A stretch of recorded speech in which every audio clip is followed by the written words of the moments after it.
Первыми сегодня были коммунисты России. Кандидат в президенты Альфред Валиев пришел на избирательный участок 411 с семьей ровно в 9 утра. Перед процедурой ему измерили температуру, обработали руки, выдали бюллетени. Выбор Валиев сделал мгновенно и отметил, что на этот раз среди избирателей много молодых лиц. За кого бы ни проголосовали, неважно, за кого бы ни проголосовали, но чтобы в Татарстане была такая же стабильность, чтобы была у людей работа, чтобы регион, как всегда, был передовой, неважно, но чтобы дальше Татарстан и наша Россия процветала. Чуть позже свое право выбора использовал и Владимир Сурчилов, кандидат от ЛДПР. Голосовал он вместе с супругой на одном из избирательных участков Казани.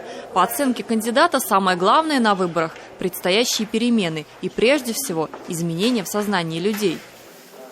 Шанс оцениваю положительно. Как проголосуют, так и будет.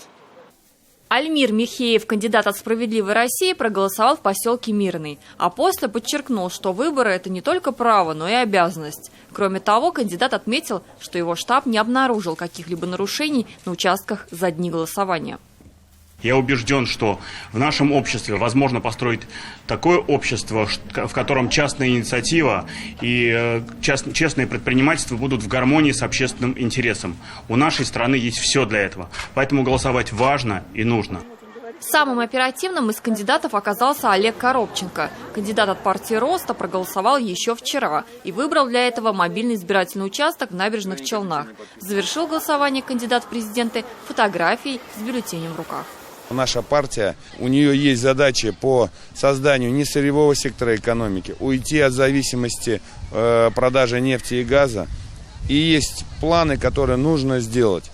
Но кто будет президентом, конечно же, нужно посмотреть, обратить внимание на то, что предлагали другие, взять самое лучшее и постараться это внедрить.